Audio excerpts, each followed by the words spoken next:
അടുത്തൊരു set of students നമ്മുടെ ഒപ്പം ഉണ്ട്. നമുക്ക് ചോദിച്ചു നോക്കിയേക്കാം എങ്ങനെ ഉണ്ടായിരുന്നു ഇന്നത്തെ എക്സാം എന്ന്. എങ്ങനെ ഉണ്ടായിരുന്നു എക്സാം?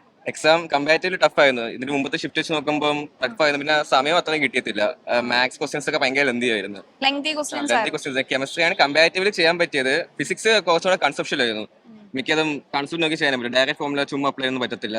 മാക്സും അങ്ങനെയൊക്കെ ആയിരുന്നു. ഡയറക്റ്റ് ഫോം വെച്ച് ഒന്നും കിട്ടത്തില്ല. എല്ലാം കുറെ ചെയ്തൊക്കെ കിട്ടും. ടൈം കൺസ്യൂമിംഗ് ഭയങ്കര കൂടുതൽ. എന്തെങ്കിലുമൊക്കെ സ്ട്രാറ്റജീസ് ഉണ്ടായിരുന്നോ? ഇപ്പം ഏതാ ഫേവറേറ്റ് സബ്ജക്ട്?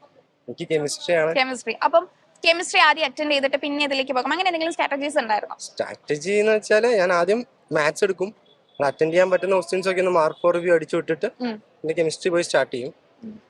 ഇപ്രാവശ്യം കെമിസ്ട്രി അത്യാവശ്യം ഒരു ടിപ്പിക്കൽ ലാൽ സാറിന്റെ പേപ്പർ ആയിരുന്നു. അത്യാവശ്യം നല്ല കൺഫ്യൂസിംഗ് ആയിട്ടുള്ള സ്റ്റേറ്റ്മെന്റ്സ് ആയിരുന്നു.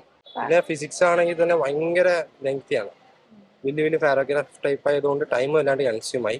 മാത്സിന് അങ്ങനെ ടൈം കിട്ടിയില്ല. ഓക്കെ, ഏത് ടോപ്പിക്കിൽ ഏറ്റവും കൂടുതൽ ക്വസ്റ്റ്യൻസ് കണ്ടത്? ഫിസിക്സ് ആണെങ്കിലും കെമിസ്ട്രിയിലാണെങ്കിലും മാത്സിലാണെങ്കിലും? എല്ലാത്തിനും അത്യാവശ്യം ഈക്വൽ വെയിറ്റേജ് ആയിട്ട് തോന്നിയത്. യൂണിറ്റ്സ് ആൻഡ് മെഷർമെന്റിന് 2 ക്വസ്റ്റ്യൻ ഉണ്ടായിരുന്നു. പിന്നെ ഡിലീറ്റഡ് ടോപ്പിക് ഉണ്ടായിരുന്നു. കാർനോട്ട് എഞ്ചിൻ ഒരു ക്വസ്റ്റ്യൻ ചോദിച്ചു. പൊതുവെ ടഫായിരുന്നു. ഏതെങ്കിലും ഒരു ടോപ്പിക് ഇപ്പം ആ ക്വസ്റ്റ്യൻ വരുന്ന വിചാരിച്ചില്ല, പക്ഷെ ആ ക്വസ്റ്റ്യൻ വന്നു എന്ന് തോന്നി ഏതെങ്കിലും ഒരു ടോപ്പിക് ഉണ്ടായിരുന്നോ? ഇവ പറഞ്ഞാതിരി കാർനോട്ട് എഞ്ചിന് അത്ര പ്രതീക്ഷിച്ചില്ലായിരുന്നു. അങ്ങനെ ശ്രദ്ധിച്ച് ഹീറ്റിന്ന് കുറെ ക്വസ്റ്റ്യൻസ് ഉണ്ടായിരുന്നു ഫിസിക്സില്. പിന്നെ റേപ്റ്റിക്സ് കുറച്ച് ചോദിച്ചു. എന്നാലും ടഫായിരുന്നു.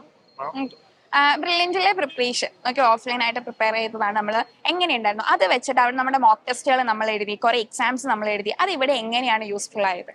മോക്ക് ടെസ്റ്റിൽ എഴുതിയ ആ ഒരു ഓർഡറിൽ തന്നെ കിട്ടിയപ്പോൾ കുറച്ചും കൂടെ ഹെൽപ്ഫുൾ ആയി തോന്നി. എന്ന് വെച്ചാൽ ആ ഇന്റർഫേസസ് ഒക്കെ കുറച്ചുകൂടി പരിചയം ആയതുകൊണ്ട് അതിന്റെ ഒരു ഈസിനെസ് ഉണ്ടായിരുന്നു. സ്റ്റാർട്ടിംഗ് ഫിഫ്റ്റിലൊക്കെ റേപ്റ്റിക്സ് കുറച്ച് കൂടുതൽ വെയിറ്റേജ് ഉള്ള പോലെ തോന്നുന്നുണ്ടോ, പക്ഷേ ഇതിൽ റേപ്റ്റിക്സ് 1-2 ക്വസ്റ്റ്യൻ ഉള്ളത്. ഫ്ലൂയിഡ്സ്, സോളിഡ്സ്, ഫിസിക്സിൽ കുറച്ച് കൂടുതൽ വെയിറ്റേജ് ഉള്ള പോലെ തോന്നി. 3-4 ക്വസ്റ്റ്യൻസ് ഉണ്ടായിരുന്നു ആ ടോപ്പിക്. എൻട്രൻസ് സംബന്ധമായ വാർത്തകളും അപ്ഡേഷനുകളും ഏറ്റവും വേഗം ആധികാരികമായി അറിയാൻ ബ്രില്യന്റ് സ്റ്റഡി സെന്റർ പാല യൂട്യൂബ് ചാനൽ സബ്സ്ക്രൈബ് ചെയ്യുക. ബെൽ ഐക്കൺ അമർത്തുക. ഈ വീഡിയോ മറ്റ് സുഹൃത്തുക്കളിലേക്കും ഷെയർ ചെയ്ത് നൽകുക.